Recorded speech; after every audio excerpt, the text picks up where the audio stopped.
Vamos a abrir nuestras Biblias en el libro de Deuteronomio, capítulo 6, verso 1. Cuando lo tenga, indíquemelo con un amén, mire. De igual manera, si por alguna razón usted no trae Biblia, ahí se lo van a proyectar en las pantallas, que dicho sea de paso, vamos a considerar una versión con un lenguaje más sencillo, hermanos, que al que generalmente conocemos. Es la traducción lengua actual. Y dice la Biblia de la siguiente manera, el libro de Deuteronomio, capítulo 6, verso 1. Dice, esos son los mandatos, los decretos y las ordenanzas que el Señor tu Dios me encargó que te enseñara. Obedécelos cuando llegues a la tierra donde estás a punto de entrar y que vas a poseer. Siéntese, por favor, en esta tarde.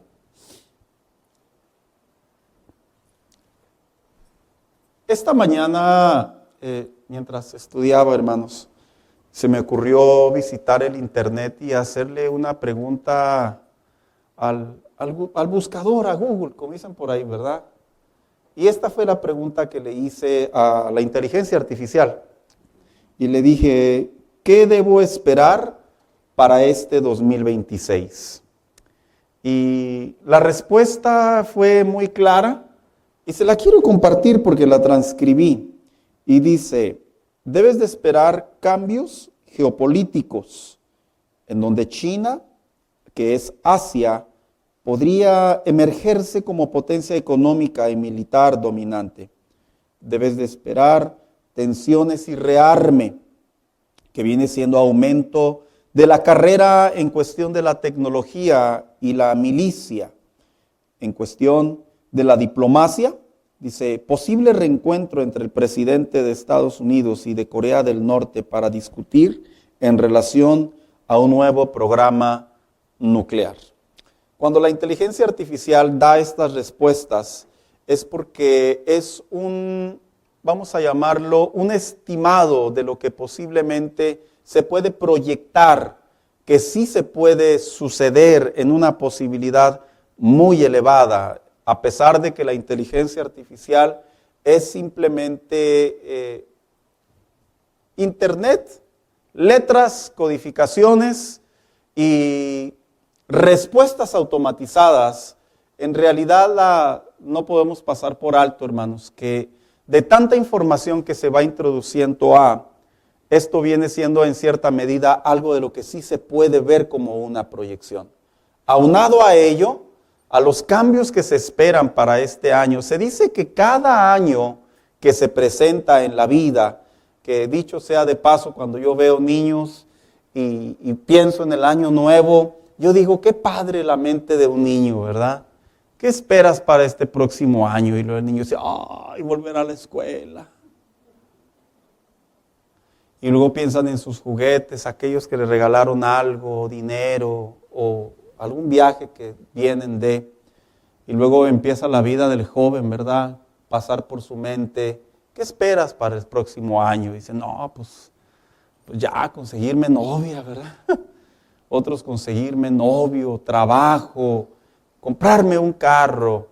Empezamos a ver la gente adulta y por ahí surge la pregunta, ¿qué esperas para el próximo año? Y quisiéramos que los biles bajaran de valor, ¿verdad, hermanos? Yo creo que en eso estamos todos de acuerdo. Que no cobraran tantos impuestos a la propiedad, que la gasolina bajara de precio y que ganara más y que si mi jefe lo corren a mí me promuevan a su puesto, yo qué sé, cosas así. Porque la realidad es que dependiendo de cada mente, de cada pensamiento, nosotros formamos ideas. Y no está mal, hermanos, porque cada vez que cursa un año, en realidad es una manera de poder percibir algo nuevo que va a suceder.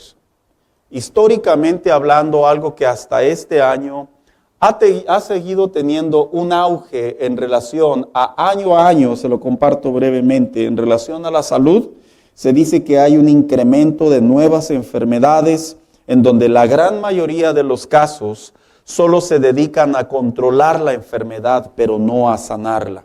En relación a los nuevos años, la política, tanto como la derecha y la izquierda, cada día más se ven como enemigos acérrimos a derrotar, a destruir y a eliminar. En relación a la tecnología, cada día vemos avances agigantados, a tal punto que leía una estadística de un centro de investigación de aquí de Estados Unidos, en donde dice que el 22% de este país ha incluido la inteligencia artificial en los trabajos, lo que significa que han reemplazado a las personas. Y que para el 2030, dice esta fuente fidedigna, que para el 2030 más del 55% de los trabajos de los estadounidenses van a ser reemplazados por inteligencia artificial. En cuestión a la economía, en realidad los cambios cada día se ven más alza a los productos, a las propiedades, a la comida, a la educación, a todo lo que concierne la adquisición de algo. En relación a la familia y la sociedad, reportan que los países primermundistas, preste atención a este dato, dicen que los países primermundistas están preocupados porque los jóvenes ya no quieren casarse y mucho menos tener hijos. Al punto y al grado que Rusia, esto es verídico, ha establecido un horario por cierto tiempo de 10 de la noche a 2 de la mañana en donde se va a ir la electricidad literalmente. Y la razón es porque se está buscando que a través de la electricidad, en donde ni siquiera van a ver para poder ver, se produzca entre las personas el buen deseo de tener intimidad y así poder tener hijos. Dicho sea de paso, el alcalde de Nueva York ahorita está en boca de la política y de los medios masivos porque le dijo a la población que se dediquen a hacer hijos. Que diga eso un político no es un chiste. Lo que sucede es que Estados Unidos está padeciendo junto con otros países primermundistas que el índice de natividad ha caído tan gravemente que a unos próximos años ya va a haber pura gente adulta y no va a haber niños. Se dice que cada año en relación a la religión surgen nuevas ideas cristianas, nuevas ideas en relación a Dios y sobre todo un ecumenismo que viene siendo la unión de las diferentes religiones a un solo pensamiento, refiriéndome a la iglesia popular o a la iglesia católica, en donde sus esfuerzos por querer unificar la religión en realidad sí está avanzando. Y todos estos datos, hermanos, en realidad no son locos que se despiertan y quieren hacerse virales, no. Son informes que año a año se van recabando con el firme propósito de poder mirar hacia dónde se dirige la sociedad. Capítulo 6 del libro de Deuteronomio, el capítulo o el verso que acabamos de leer, es la historia de un cambio radical que estaba a punto de recibir el pueblo de Dios, y me refiero a los hebreos. Recordemos que para este entonces el libro del Pentateuco o Deuteronomio, que es el libro de la segunda repetición de la ley de Dios, en realidad a manera de resumen, se dice que Moisés ya estaba a muy poco tiempo de entrar a la tierra prometida. La tierra prometida no solo significaba 40 años de haber pasado por ahí, por el desierto, y no solo significaba 430 años de haber estado en esclavitud en Egipto, no. Entrar a Canaán significaba el cambio radical de una nueva manera de vivir y de pensar. Esta semana, hermano, y el próximo miércoles, que son los dos últimos cultos en donde estaremos también predicando o enseñando, yo quisiera compartir este tema que esta primera parte la he titulado La promesa de Dios para con sus hijos en relación a abstenciones y compromisos. ¿Sabía usted que por cuestión social, cada año, de repente algunas personas nos proponemos ya sea abstenernos de algo o comprometernos con algo? No me responda, pero popularmente la gente se abstiene de comer. No todos, ¿verdad? Unos no pueden vencer, luchan mucho. pero se esfuerzan, dijo un hermano, me esfuerzo. Bueno, otros se abstienen de mejorar su carácter y evitan tener ese mal comportamiento. Pero otros se comprometen con algunas partes de su vida, mejorar sus finanzas, cuidar mejor sus gastos, proteger su salud. Y eso es totalmente bueno, hermanos. Porque cada año, social y culturalmente hablando, es una oportunidad en donde el mes de enero se convierte, por así decirlo, el reseteo de poder estadísticamente hablando, volver a hacer muchas cosas. Para el pueblo de Dios, en el capítulo 6 de Deuteronomio, en realidad es lo que se le conoce como el Shema de Dios. El Shema de Dios es la ley de Dios en donde el pueblo, por instrucción de Moisés, Moisés se para delante de los principales, los líderes, los ancianos, los sacerdotes. Y con la segunda generación, porque ya la primera estaba prácticamente casi muerta, con la segunda generación se planta Moisés y les dice: tengo un mensaje de parte de Dios que debe de ser el mensaje que radicalmente es la oportunidad para que ahora hagan las cosas bien. Y cuando usted lee el capítulo 6 de Deuteronomio, usted encuentra una serie de abstenciones y una serie de compromisos que Dios le demandó al pueblo, que si ellos la seguían al pie del mensaje de Moisés, el pueblo iba a ser bendecido. Y yo creo que esta es una buena oportunidad, hermano mío, en donde creo yo que lo que Dios ha puesto en mi corazón, y lo digo con mucha responsabilidad y mucho temor, este es el mensaje que Dios tiene para usted y para otros más. Este es el mensaje en donde Dios como iglesia nos habla de manera individual, de manera congregacional, y Dios a través de su palabra nos quiere recordar lo importante que es mantener las promesas de Dios a pesar de los cambios radicales que se estén viviendo. Mantener el enfoque en las promesas de Dios a pesar de los intentos fallidos que ya hemos tenido. Mantener las promesas de Dios a pesar de lo que podamos proyectar para el siguiente año y veamos ventajas y desventajas. Nuestro principal enfoque debe de ser en lo que Dios dice. Y si Dios a través de Moisés lo levantó y le dijo: ustedes que van a entrar a la tierra prometida, si siguen estas instrucciones, yo prometo bendecirlos. Yo creo, hermano, que también cada año en nuestra vida personal y en este caso en nuestra vida, en nuestra congregación, yo también creo que Dios nos dirige para que nosotros consideremos algunas áreas de nuestra vida que puede hacer que se cumplan algunas promesas de Dios. Y yo pregunto en esta mañana, ¿hay promesas de Dios que hasta este día, hasta esta hora, usted sabe que Dios puede cumplir, en el sentido de que yo sé que algo está pasando y posiblemente yo soy la causa de que no suceda? ¿Usted cree que hay promesas que Dios puede cumplir, hermano? Yo creo que sí, ¿verdad?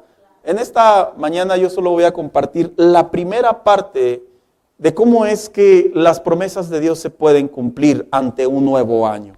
Así que hoy hablaremos solamente de las abstenciones que el capítulo 6 de Deuteronomio, en el discurso de Moisés, las abstenciones que Dios le dijo a su pueblo que deberían de hacer. ¿Por qué? Porque cuando una persona se abstiene, significa que una persona deja de participar. Significa que una persona lo deja de practicar o lo deja de hacer. Yo le voy a decir algo, hermano. No es una muy buena idea comer muchas calorías y pensar que por el hecho de ir al gimnasio usted va a agarrar buena condición. ¿Verdad que no es una buena idea? Le pregunto a los que han ido al gimnasio.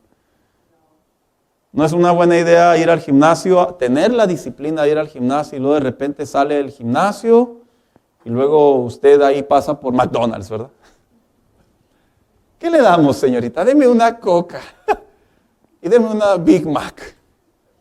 ¿Algo más? Sí, una nieve, por favor. ¿De veras? Sí, agréguele, por favor, de esos calientitos, de esos país de manzana. ¿Y es todo? No, todavía no termino. No es una muy buena idea. No es una muy buena idea cortar algunos gastos, recortar algunos gastos y simplemente decir, me estoy ahorrando aquí, pero estoy gastando de más acá. En realidad la clave para poder ver mejorías en nuestra vida diaria es la combinación de abstenciones y compromisos, hermanos. Si solamente hay puras abstenciones, se va a fastidiar la mente y el cuerpo. Pero también si hay puros compromisos, se va a monotizar o se va a crear una monotonía en la mente y en el cuerpo y en las emociones, de tal manera que a la falta del uno del otro, es muy posible que el desequilibrio va a llevar al cansancio y como resultado a la frustración. Qué interesante es que Dios, cuando le habla al pueblo suyo, en el Deuteronomio capítulo 6, le da una combinación de abstenciones y compromisos. Hoy solo voy a hablar de las abstenciones, por lo tanto, les recuerdo que este próximo miércoles que estaremos aquí recibiendo el año, hablaremos de los compromisos. Así que, ¿qué es lo que la Biblia sí nos habla en relación para tener un buen año? Para que las cosas, sí, correctamente lo digo, puedan mejorar, sí, correctamente lo digo, podamos ver mejorías, sí, correctamente lo digo, comprendamos el propósito de Dios para el próximo año. ¿Qué es lo que la Biblia sí nos enseña? Y utilizando el libro de Deuteronomio, que nosotros también podemos practicar, también podemos imitar. Porque le voy a decir una cosa, de la misma manera en la que muchas de las veces Dios le hablaba a Israel, es la misma manera en la que le habla a su iglesia. Y no es que querramos judaizar las costumbres de Israel, no. Es que Dios estaba hablando al final del día con su pueblo, con sus hijos, con los que Él ama, con los que Él protege, con los que Él guía, con los que Él tiene bendición para ellos. Así que cuando hablamos de las abstenciones, para poder alcanzar, para poder proyectar las promesas de Dios para este futuro año, yo le quiero hablar en primer lugar, ¿qué tipo de abstenciones, de acuerdo al libro de Deuteronomio, nosotros los hijos de Dios debemos de tener en cuenta para que se cumplan promesas de Dios? Y la primera abstención se encuentra precisamente en Deuteronomio, capítulo 6, verso 20. Y dice de la siguiente manera, lea conmigo, dice, ten cuidado de no olvidarte del Señor, quien te rescató de la esclavitud de Egipto. La primera abstinencia que los hijos de Dios debemos de tener en cuenta para nuestra vida, para este próximo año, y lo digo con mucha responsabilidad, hablándole a usted y hablándome a mí, es cuidarnos de no olvidarnos de Dios. ¿Sabe qué? Este verso de esta abstención tiene mucho significado para el pueblo de Dios. Porque en primer lugar, cuando le dice, ten cuidado de no olvidarte del Señor, en realidad les estaba hablando que no se olvidaran de su Dios, de Yahvé. ¿Y quién era Yahvé? Bueno, a través de la Biblia encontramos que en realidad Yahvé es el que había escuchado la plegaria y la oración de un pueblo que había sido llevado a Egipto, que bajo los tiempos de José el soñador, a tiempo futuro posterior de su muerte, dice la Biblia que pasaron de ser de invitados a esclavos. Al punto y al grado que en una ocasión Dios se le apareció a Moisés en Éxodo 3 en adelante del verso 13 y dice, pero Moisés volvió a protestar, si voy a los israelitas y les digo, el Dios de sus antepasados me ha enviado a ustedes, ellos me preguntarán, ¿y cuál es el nombre de ese Dios? Entonces, ¿qué les responderé? Dios le contestó a Moisés, yo soy el que soy. Dile esto al pueblo de Israel, yo soy, me ha enviado a ustedes. Dios también le dijo a Moisés, así dirás al pueblo de Israel, Yahvé, el Dios de sus antepasados, el Dios de Abraham, el Dios de Isaac y el Dios de Jacob, me ha enviado a ustedes. Este es mi nombre eterno, el nombre que deben recordar todas las generaciones. ¿Sabes? Cuando Dios le dice a su pueblo en ese discurso, y le repito, le dice, abstente, en otras palabras, ten cuidado de no olvidarte de tu Dios, es porque para ese entonces, ese pueblo, esa generación de creyentes que estaban en el desierto, no perdamos de vista que veían constantemente las maravillas de Dios. ¿Vieron la mano de Dios en relación? En primer lugar, vieron la mano de Dios en primer lugar en relación a levantar a un hombre, porque ellos, dice la Biblia, que clamaban a Dios para que Dios los liberara. Y ese hombre era Moisés. Y dice la Biblia que llega Moisés con Faraón y le dice a Faraón, dice el Señor que sueltes a su pueblo. Y yo creo que muchos de los que estamos aquí conocemos esa historia. Pero yo solo quiero recordarle a usted cuando dice la Biblia, no te olvides, ten cuidado de no olvidarte de tu Señor. ¿Quién era ese Señor? Ese Señor es el que derrotó con 10 plagas al pueblo egipcio, al punto y al grado que la última fue la más mortal, la muerte de los primogénitos. Ese Señor que hablaba a Moisés era el que había abierto el mar rojo, al punto y al grado que cuando ellos iban escapando o ya habían logrado la salida y se encontraban a las faldas del mar rojo, y dice la Biblia que llegaron los rumores que los egipcios venían, dice la Biblia que Dios le dice a Moisés, levanta tu vara. Y ahí usted lo encuentra en Éxodo capítulo 7 al 12 y posteriormente en el 14.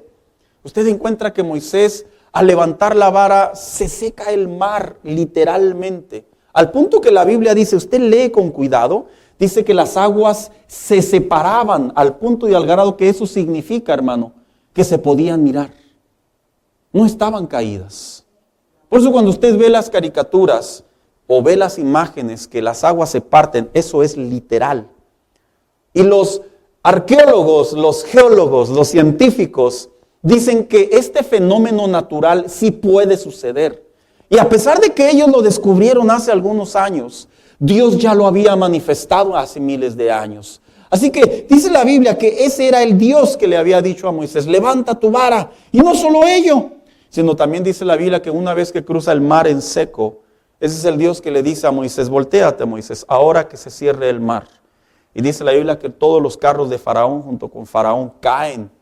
Y caen al punto que se quedan en el mar, al punto y al grado, hermano, que la historia registra, después de miles de años, este es un dato certero, después de miles de años, en las profundidades de las aguas se encontraron los carros de Faraón. Lo que certificaba que el Pentateuco no era una historia que se había diseñado por un hombre con mucha imaginación.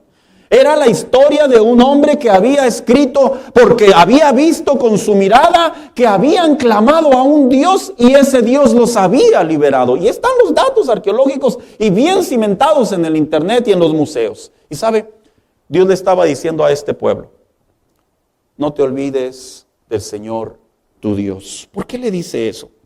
¿Sabe usted que en la vida los seres humanos padecemos dos debilidades? Uno, la adaptación hedónica y la adaptación habitual.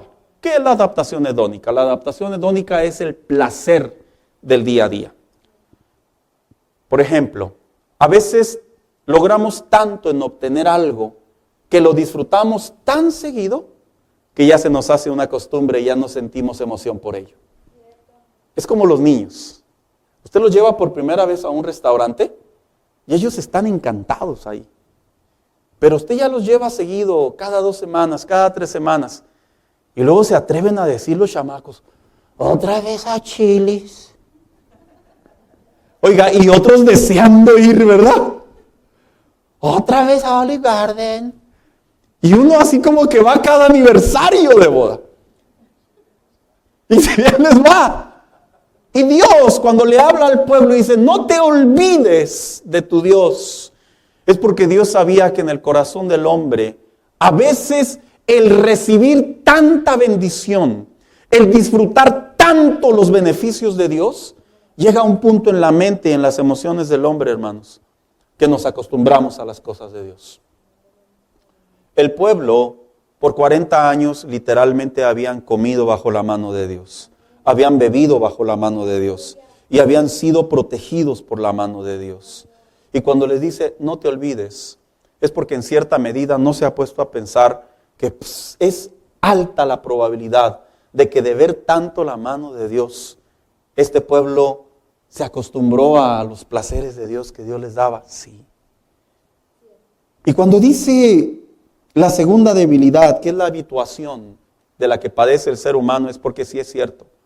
A veces de encontrarnos tanto en ese mismo lugar, en el mismo lugar de la comodidad, en el mismo lugar de la aceptación, en el mismo lugar de no tantos problemas o en el mismo lugar de las ventajas, llega un punto donde nos acostumbramos, hermanos. Mira, te lo voy a decir así bien simple para llegar al meollo de este punto. Cuando se pierde el primer amor, que yo creo que muchos cristianos saben de lo que estoy hablando. Cuando se pierde el primer amor es porque tú ya te acostumbraste a la mano de Dios.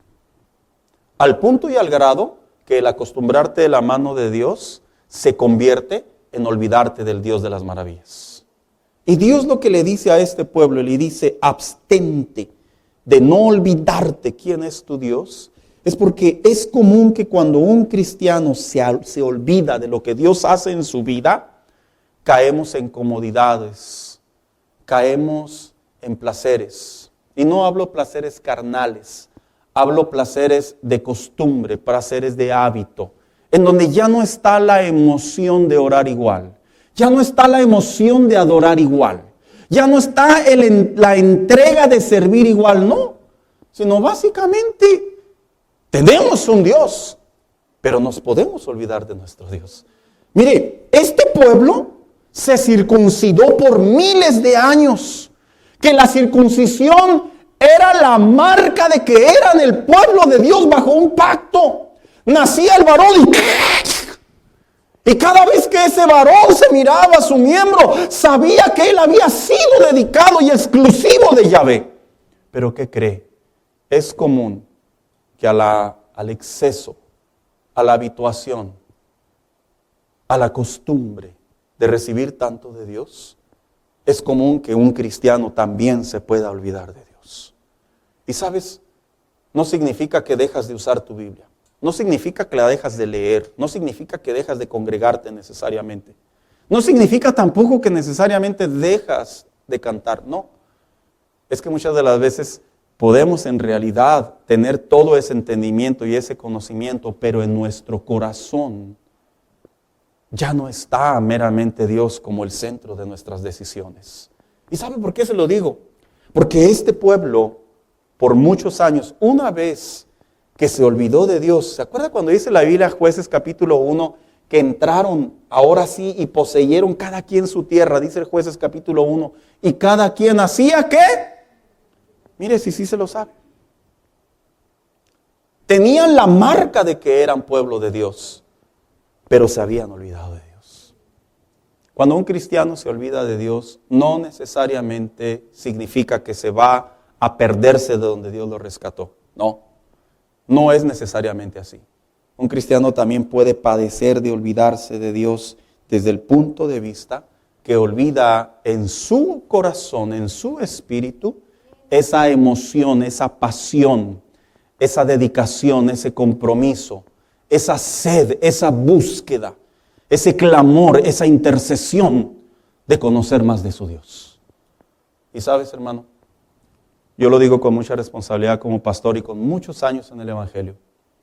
Si algo está sucediendo a esta generación de cristianos, es que están dentro de sus iglesias, pero se han olvidado de nuestro buen Dios.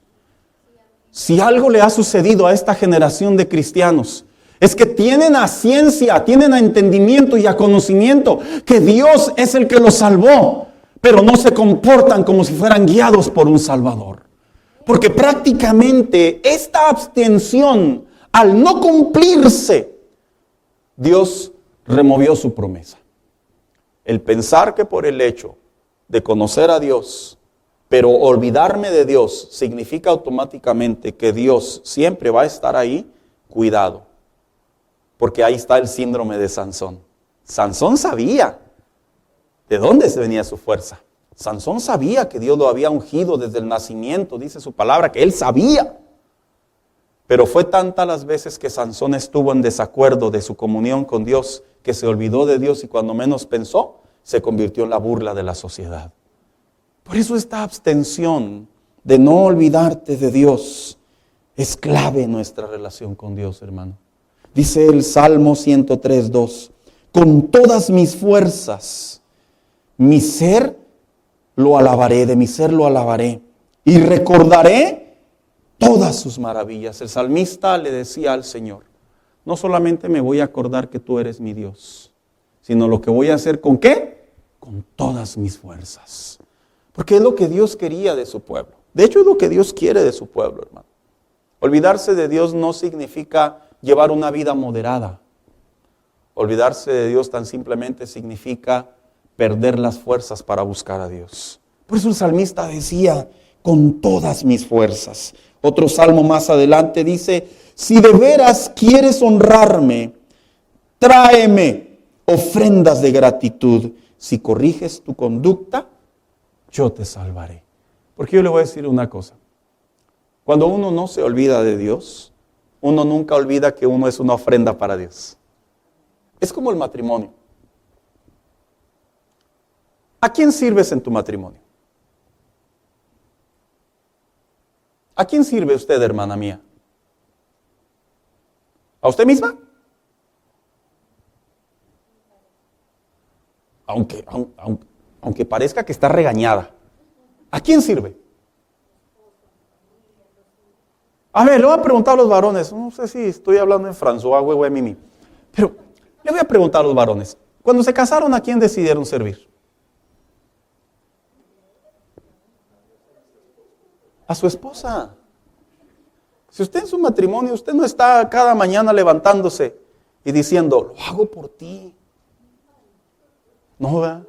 Oiga, una frase muy romántica, muy olvidada, ¿verdad? Si usted no se levanta por las mañanas diciendo, lo hago por mis hijos, en serio, yo no sé dónde agarra fuerzas para llevar la vida que lleva día a día. Yo le hablaré con mi corazón en la mano. Cuando me levanto por las mañanas y veo a cada uno de mis hijos salir así todo somnoliento, así todo dormido, digo, por ti me levanto. Por ti. Cuando los veo que salen sonriendo, digo, por ti me esfuerzo, por ti lucho. Es cierto, por Dios. Pero la realidad es que el compromiso de mi matrimonio está basado en servir ¿a quién? A mi esposa y a mis hijos. Pero, ¿qué pasaría si ese compromiso fuera medio? Ese compromiso fuera bajo, ese compromiso estuviera en lo regular. ¿Qué pasaría, hermano? No, pues está difícil, ¿verdad? Imagínense que llegue su esposo con 4 hijos a la casa y le diga, no encuentro trabajo, mi amor. Me lo traga con la mirada. Imagínate, varón, que tú llegues a tu casa y tu esposa estando ahí toda la mañana y que tú llegues bien cansado. Y luego que tu esposa cae en el Face, en el celular con un pie en la cama acá. ¿Ya llegaste? ¿Qué pensarías? ¿Dónde está el compromiso, verdad? Que no se trata de que tú y yo nos engranamos y salimos adelante los dos. De la misma manera, Dios esperaba que su pueblo, sobre tanta bendición que Dios les estaba dando, Dios esperaba que su pueblo fuera recíproco a su medida y ellos nunca se olvidaran de su Dios, porque Él nunca se había olvidado de su pueblo. Hermano, no te olvides que las promesas de Dios se cumplen, pero no debemos de olvidarnos de nuestro Dios. No debemos de perder nuestra pasión, no debemos de perder nuestra entrega, no debemos de perder nuestro corazón, no debemos de perder la vida de adorador que tenemos día a día, no debemos de perder la fidelidad que estamos cada día construyendo en nuestra comunión con Dios. ¿Por qué? Porque es la manera en la que Dios responde. 2. ¿Qué otra abstención Dios le pide a su pueblo? Se encuentra precisamente en Deuteronomio 6:14 y dice, no rindas culto a ninguno de los dioses de las naciones vecinas. Esta segunda abstención es porque Dios sabía que cuando el pueblo entraría a Canaán, ¿qué se iban a encontrar? Se iban a encontrar Jericó entrando luego. Pero más que Jericó se iban a encontrar también con las deidades de los dioses paganos, que los diferentes grupos que habitaban en Canaán, ellos ya tenían sus propias adoraciones. Y sabes, es interesante saber que Dios ya les había establecido en la ley, en los 10 mandamientos, ya les había establecido que Él era el único Dios al que ellos deberían de servir. La palabra o la frase dioses paganos significa hombres o deidades que son construidas por hombres. Y Dios le había dicho al pueblo, aunque ustedes no me pueden ver a mí, y solo me pueden ver a través del fuego, me pueden ver a través de una nube, me pueden ver representado a través de una roca, me pueden ver representado a través de un fuerte viento. Deben de saber que soy tan real como lo que sus ojos no pueden ver. Y cuando el pueblo de Dios entró a Canaán, cuando el pueblo de Dios entró a la tierra prometida, no pierda de vista esto, hermano. Ellos se enfrentaron ante una influencia feroz de paganismo. Al punto y al grado que de esa comunión con Dios, de ver a Dios manifestado de diferentes formas Y ahora comenzar a ver imágenes, estatuas, cuadros y todas esas deidades que los hombres habían construido.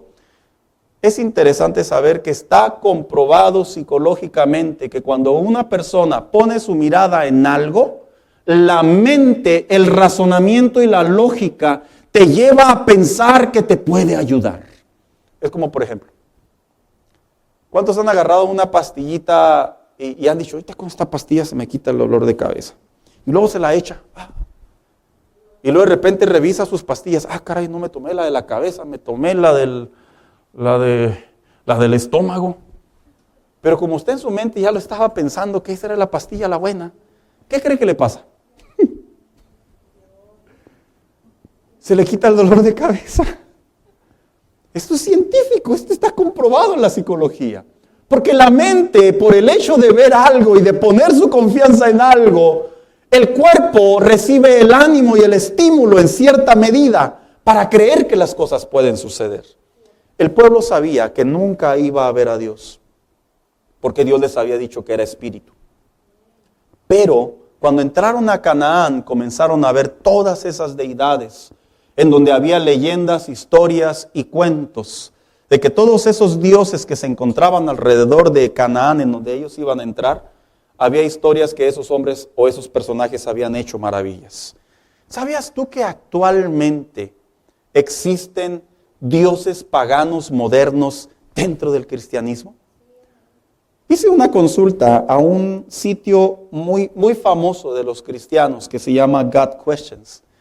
Y le pregunté, ¿cuáles son los altares o los dioses modernos de la actualidad? Y esta fue la respuesta que me dio. Está escrita, hermano, no es inteligencia artificial. Dice, en primer lugar está el altar del materialismo. El altar del materialismo representa todo aquello que nuestro buen deseo de poder adquirir le entregamos nuestra confianza. Por ejemplo, ¿sabía usted que vivimos en una sociedad y en un país consumista en donde cada día queremos tener más? No todos, ¿verdad?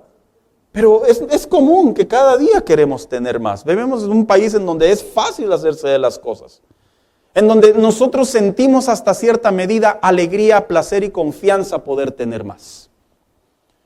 Y sabes, este es un altar que está consumiendo a muchos cristianos. El altar del materialismo. 2. ¿Cuál es el segundo altar? El altar del orgullo propio y del tiempo. Vivimos en una sociedad en donde los cristianos, hablo específicamente de los cristianos, hoy en día están envueltos en trabajos en donde pueden invertir 40, 50, 60 y hasta 70 horas semanales y no sienten que les afecta en absoluto su vida espiritual. Y esto es real, hermanos. No es sano que un cristiano pase tanto tiempo en su trabajo, a veces por gusto propio o por aparente necesidad. Un cristiano tiene que aprender a balancear su salud, su familia, pero sobre todo su relación con Dios. Yo no sé si usted está en silencio porque no está de acuerdo con lo que estoy diciendo o porque la está pensando en lo que estoy diciendo. Pero yo una cosa sí le voy a decir. El pueblo de Dios cuando entró a Canaán y vio todas esas deidades y escuchó todas esas historias, comenzaron a creer que esas personalidades que estaban mirando con sus ojos y que podían tocar con sus manos era la solución para sus problemas. Eso mismo le sucede a la iglesia en la actualidad. Por el hecho de observar, el que trabajar más y generar más dinero, dejamos de confiar en Dios y dejamos de ver la mano de Dios por el hecho de tener la seguridad de que ganamos más dinero y tenemos mejores posesiones. No es sano, hermano. El cristiano tiene que aprender a darse cuenta que nuestro tiempo no solo es lo más valioso que Dios nos ha dado, sino que nuestro tiempo en realidad tarde que temprano un día se va a ir. El pueblo de Dios sabía que cuando iba a ver esas deidades, su visión acerca de la mano de Dios y de pedir la ayuda de Dios iba a cambiar. Y claro está, hermano. Por eso es que muchas de las veces en el cristianismo las personas pueden durar tanto tiempo en lugares, en negocios, en trabajos, y aparentemente no les afecta su vida espiritual. Sí te afecta. Y te afecta mucho. Pero sigo viniendo a la iglesia, me cuido. Si tú crees que eso es suficiente, la realidad es que no es suficiente. Vivimos en una sociedad cada día más enferma, cada día más contaminada, cada día más orgullosa, cada día más olvidada de Dios. Y lo menos que podemos hacer como hijos de Dios es tener el cuidado de no abrazar dioses paganos, modernos o de la actualidad, y entre ellos el tiempo. Y 3, ¿qué es otro dios pagano? El altar del engrandamiento o del agradamiento de uno mismo. ¿Sabías tú que es común que los cristianos o las personas buscamos el placer propio o el dopaje, como se le conoce en el mundo secular, la dopamina? Mira, te lo voy a poner así, te lo voy a explicar bien sencillo. Cuando tú y yo venimos a la iglesia, ¿sentimos contentamiento? No me responda, es una pregunta retórica. ¿Cómo salimos de la reunión? ¿Cómo salimos de nuestro culto a Dios? Tú sales diciendo, Dios me habló, me enseñó su palabra. Tú sales diciendo, me arrodillé y el Espíritu Santo me tocó. Sales diciendo, alguien, no sé quién oró por mí, pero alguien impuso su mano y sabía que Dios estaba en esa mano tocándome. Sales diciendo, y entré con problemas, pero salí fortalecido. Sales diciendo así. Si no sales con esas perspectivas, es muy posible que la perspectiva del altar del agradamiento, del altar de la ayuda autopropia, es más fuerte que tu comunión con Dios. Por ejemplo, ¿sabes por qué a veces las personas dejan de venir a la iglesia? Porque sienten más placer estar en otros lugares que en la casa de Dios. Porque sienten más la necesidad de visitar otros lugares que la comunión con Dios. Porque sienten más la responsabilidad de hacer otras cosas totalmente humanas, que no es malo necesariamente, pero que sobrepasan la vida espiritual. ¿Y sabías tú que el pueblo de Dios hubo un punto en donde ellos se enfocaban tanto en ellos mismos que terminaron olvidándose de Dios? Que prácticamente terminaron construyendo altares para ellos mismos. Hay una tradición judía, no está en la Biblia, es una tradición judía del Tanaj, en donde se dicen los eruditos, los antiguos, los estudiosos, que una de las razones por las que a Saúl lo visitó, ese espíritu enviado por Dios para que lo atormentara, para que le diera carrillón y se diera cuenta que lo que estaba haciendo estaba mal, ¿sabes qué fue? Que el mismo rey Saúl, al observar que las naciones paganas tenían sus propias deidades, ¿sabes qué hizo el rey Saúl? Esto no está en la Biblia, son estudios aparte de. Dicen que el rey Saúl se hizo una estatua de él mismo. Y que cada vez que él veía esa estatua, él se autoadoraba a sí mismo y sentía placer sobre sí mismo. En otras palabras, hermano mío, cuando un hijo de Dios no se abstiene de los altares, no se abstiene del paganismo, no se abstiene de dejar de ver lo que disfruta el mundo, ¿sabes? Automáticamente eso nos llama la atención. Hoy en día es una realidad. Muchas de las veces las promesas de Dios se detienen o no se cumplen, porque más que buscar la complacencia de nuestro Señor, buscamos la complacencia propia. Más que buscar el obedecer a nuestro Dios, buscamos el deseo de la obediencia de nuestros gustos. ¿Y sabes qué es lo más duro de todo esto, hermano? Que en vez de sentirnos compungidos por la palabra de Dios, nos sentimos ofendidos. En vez de sentirnos y bajar la cabeza y decir, la estoy regando, levantamos la cara a veces con orgullo y decimos, no es cierto, no estoy viviendo así. Y Dios le dijo a su pueblo, abstente de adorar dioses paganos. Porque Dios sabía que el corazón de ellos, tarde que temprano, se iba a desviar. ¿Y sabes cuál fue el pecado más grave que cometió Israel una vez que entraron a la tierra prometida? El paganismo, la idolatría, los altares. Y 3, ¿qué les pidió Dios de que se abstuvieran cuando entraran a la tierra prometida? De abstenerse, de poner a prueba a Dios. Mire lo que dice versículo 16. No pondrás a prueba al Señor tu Dios como cuando te quejaste contra Él en Masá. Cuando usted lee la Biblia en Éxodo 17, hay un escenario muy interesante. Dice la Biblia que la nube, ellos aprendieron que cuando entraban cada vez después de entrar al desierto, había una nube que los guiaba, era la chequina de noche, y era una nube de día. Y Dios, por instrucción de Moisés, el pueblo sabía que si la nube se movía, todos tenían que levantar sus campamentos, hermanos, y tenían que ir hacia donde la nube los llevaba. La promesa de Dios es que Dios los iba a llevar a Canaán. Y dicen los datos geográficos que entre las faldas del mar y Canaán, todo el desierto en realidad debería de haber sido un viaje de probablemente 40 a 50 días. Pero dice la Biblia que debido a que en cuanto entraron al desierto, muchas de las cosas que Dios estaba haciendo, ellos se rehusaban a cumplir, ellos se rebelaban a hacer, ellos estaban en desacuerdo con Dios. Dice la palabra de Dios que ese viaje de 40 a 60 días se convirtió en un viaje de 40 años. Pero el punto de la gota que derramó el vaso precisamente está en el libro de Éxodo capítulo 17, en donde dice la Biblia, lo puede leer en su casa, que la nube se levantó, posó, y la nube se comenzó a mover, por decirlo así. Y todos sabían que al moverse la nube significaba que ellos deberían de caminar más a distancia. Esto es lo interesante. Dice la Biblia, verso 7, dice, a ese lugar le puso por nombre Meriba, que significa reclamo. Ponga atención. Dios le dice a Moisés, Moisés, la nube se mueve. Pueblo, vámonos. Y dice la Biblia que todos levantaban sus campamentos y que automáticamente comenzaban a caminar. Y la nube posó en un lugar. Pero cuando llegaron ahí y se dieron cuenta que la nube los había puesto en una posición, dice la Biblia que estos hombres tuvieron sed, como cualquier otra persona. Porque algo que caracterizaba a Dios cada vez que la nube se movía, es que Dios los ponía a distancia o en un lugar en donde ellos podían beber agua. Pero dice la Biblia que esta zona geográfica no tenía agua. Así que este pueblo, dice la Escritura, que fueron con Moisés.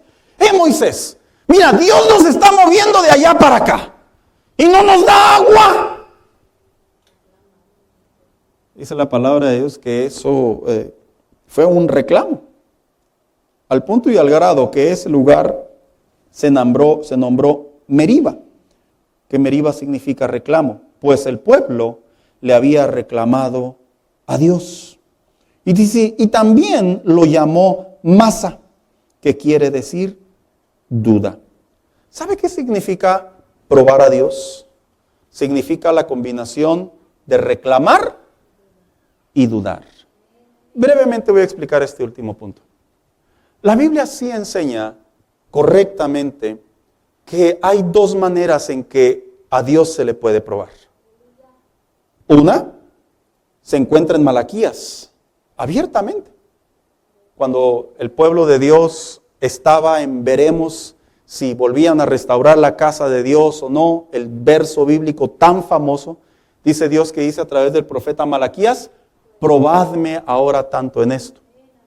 En otras palabras, Dios acepta que lo probemos, pero desde una posición en donde el acto de obedecer significa que Él va a responder. Pero esta manera en que este pueblo estaba probando a Dios no era bajo el acto de una obediencia, era bajo el acto de un reclamo y una duda. ¿Y cómo es que un cristiano en la actualidad puede probar a Dios? Que probar a Dios en otro lenguaje significa tentar a Dios. ¿Sabías tú que cuando un cristiano le reclama a Dios, está probando a Dios? Porque un reclamo es una insatisfacción, es un desacuerdo, es una negativa. Mira, yo sé que nosotros estamos bien acostumbrados que si compramos algo, vamos a un restaurante y oiga, a este café no le echo azúcar. Pobre empleado, ven que están hechos garras los pobres ahí, hermanos. ¡No le echaste azúcar! Oiga, pues el café se lo vendieron a $1.59 y él lo quiere tratar como si fuera de $10. En fin, pero nosotros ejercemos un famoso derecho de reclamo. Y el pobre trabajador nos mira y nos dice, no ves que ya quiero correr y tú me reclamas un café. Ese reclamo es un reclamo que hasta cierta medida es innecesario, porque no es necesario reclamar de esa manera. A pesar de que la palabra claim en inglés, traducida al español, significa reclamo, no es la manera de reclamar. La manera más correcta es decir, oye, ¿me puedes ayudar? Mira, yo pedí un café, sé que estás ocupado, nomás échale poquita azúcar, ¿no? No, hombre, ¿qué vamos a andar haciendo eso, verdad, hermanos? ¿O sí? Sí, usted es bien paciente cuando va al restaurante. Y le dice al muchacho, mozo, ¿puedes venir un segundo, por favor? Le dice, señorita, qué pena, ¿puede venir un momento? Mira, ¿sabes que te encargué esto y llegó esto? Qué pena, ¿me lo puedes cambiar? Sí hace eso, hermano.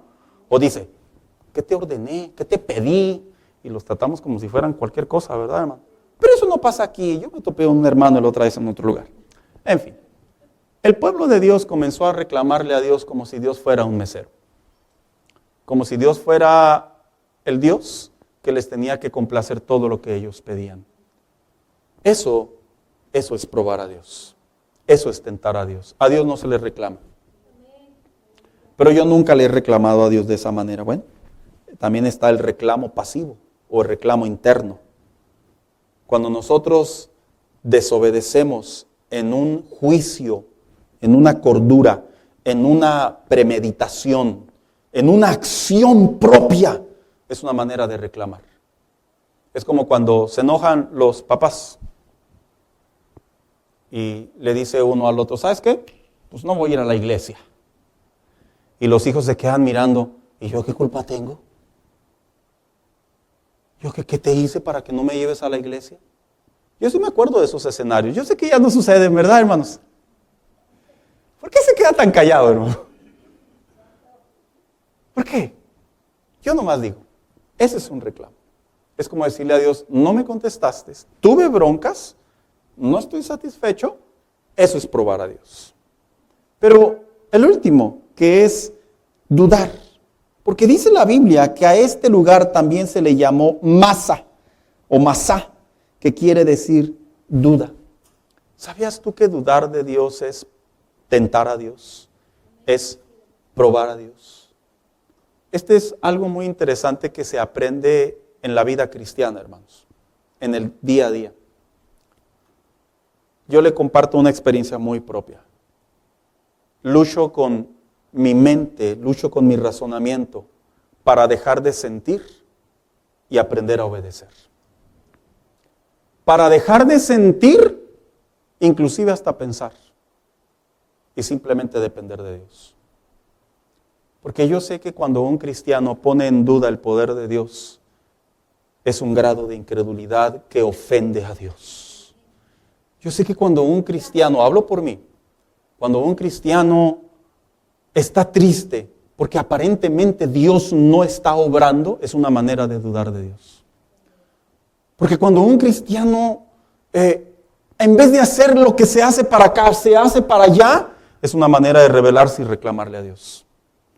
Y no es sencillo, hermano, porque es una constante vida en donde la mente está trabajando, en donde en su deseo de querer actuar en la lógica, la mente prefiere actuar en lo que él puede ver. Pero el Espíritu que mora dentro de nosotros está continuamente buscando que nosotros obedezcamos a Dios. Hermanos, este pueblo tenía que abstenerse de estas tres cosas. Abstente de, no te olvides de Dios. No tengas altares que no son de Jehová. Y no pruebes a Dios.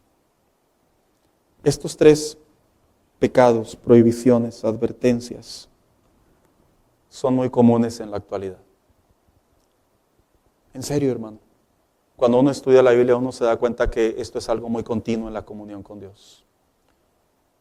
Y Dios les había prometido que si ellos se abstenían en no caer en esto, Dios los iba a bendecir. Históricamente hablando, cuando Josué se convirtió en ese caudillo, en ese hombre que les llevó a la conquista de mucha tierra de Canaán, pero muere Josué, dice la Biblia que se levanta una generación que no conoce a Dios. Y el libro de los Jueces es el reflejo de no abstenerse de lo que Dios les había mandado en el Shema, en el capítulo 6 de Deuteronomio. Se convirtieron en la burla de naciones pequeñas. Iban y les destruían sus ganados, sus agriculturas. Iban y violaban a sus mujeres. Iban y se llevaban a sus hijos. Iban y los pervertían a sus varones. Iban y les quitaban sus instrumentos de guerra para que no pudieran con qué pelear. Porque el pueblo se dejó de abstener de lo que Dios les había pedido. Hermanos, yo entiendo que la parte o la primera parte de este mensaje tiene mucho que ver con posibles confrontaciones de nuestra manera de vivir. Yo lo entiendo. Es como si usted va al doctor y el doctor le dice, mire, le voy a decir la verdad, usted no se ve nada bien. Y usted es bien positivo, pero yo creo en Dios. Sí, pero no se ve nada bien. Le voy a decir la verdad, usted viene con unos resultados en donde tiene que hacer cambios y se tiene que abstener de esto. Pero siempre oro por mis alimentos para que Dios los bendiga. No le estoy hablando si ora o no ora, le estoy diciendo que debe dejar de comer esto. Y sabe, lejos de ver a ese doctor como un bien para nosotros, sabe que a veces terminamos diciendo, ese doctor tiene algo en contra de los cristianos. No, ese doctor no tiene nada en contra de los cristianos. Ese doctor está haciendo su trabajo. La abstención es parte de la recuperación para poder tener una mejor calidad de vida. De la misma manera yo le digo a usted en esta mañana. La abstención es una manera en la que también Dios puede responder a sus promesas a favor de nosotros. Vente, hija, acompáñame.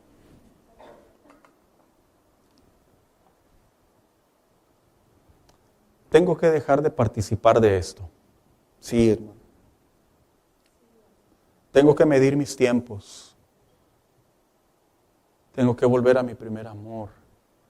Tengo que volver a despertar esa pasión por Dios. Tengo que volver a darme cuenta que no puedo reclamarle a Dios ni en mi mente, ni en mis actos, ni en mis pensamientos, ni en mi comportamiento. Tengo que aprender a confiar en Dios, duela o no duela, obre o no obre, llegue o no llegue. Tengo que aprender a creer que Dios tiene el control y que nada se va a escapar de su voluntad. No podemos vivir en la idea de que lo que mis ojos ven es hacia donde yo me puedo dirigir. No podemos vivir en la idea en que por el hecho de entregarle mi vida al Señor y venir a la iglesia es suficiente. Tienen que haber cambios en nuestra vida. Dios le dijo al pueblo, son mi pueblo. Ustedes los marqué con la circuncisión, pero no es suficiente. Tienen que tener un compromiso, una abstención para conmigo. Qué fácil sería simplemente pensar que Dios tiene todo el control, pero no dejarlo que Él tenga el control. Qué fácil sería simplemente cantar que Dios está conmigo, pero en realidad no me abstengo para que realmente Dios obre sus promesas a mi vida. Tiene que haber cambios. Cambios, que no nos pase, lo digo con mucho respeto, aunque suena como crítica, pero no lo es algo real. Que no nos pase como la gente que va a los gimnasios. Ahí están atiborrados los gimnasios los primeros días del mes. ¿O no, novia? Están a reventar. Que no cabe la gente. Todos andan bien fitness. ¡Qué bueno! Vaya y ejercítese si es por salud. Pero ya nomás pasan los primeros 15 días, hermano. Y está lleno, pero Whataburger. Está lleno, pero Golden Corral. Y se vuelven a quedar ese grupito que realmente quieren abstenerse y quieren cuidarse y se quieren disciplinar. Lo digo con mucho respeto, es que esto es algo tan popular en los gimnasios. Que no nos pase a los cristianos así, por favor. Se paró Moisés y le dijo al pueblo, absténganse, para que cuando lleguen a Canaán les vaya bien. Absténganse, les dijo Moisés. En esta primera parte. Yo le vengo a decir a usted como pastor, con el corazón en la mano y con el temor de Dios, vengo a decirle, absténgase por favor, no se olvide de Dios. Absténgase de los altares modernos. Absténgase del gusto propio, del placer. Absténgase. Cuídese. Aunque parezca regaño, no lo es. Se lo digo con palabras de dolor y de tristeza, de ver cómo los cristianos día a día estamos desviando nuestros intereses más a lo terrenal que a lo espiritual. Absténgase de probar a Dios. Absténgase, no lo haga. Por favor, no nos va bien. ¿Qué acaso no hemos aprendido suficiente de la palabra lo que sucede cuando probamos a Dios? El corazón tiene que cambiar. Porque viene un nuevo año, vienen nuevos retos, vienen nuevas deudas, nuevos gastos, nuevas prioridades, nuevas ideas religiosas, nuevos movimientos migratorios, nueva economía, todo, muchas cosas cambian. Y tenemos que poner nuestra mirada en el Señor a como dé lugar, para que las promesas de Dios sigan siendo fieles a nosotros. Póngase de pie en esta tarde.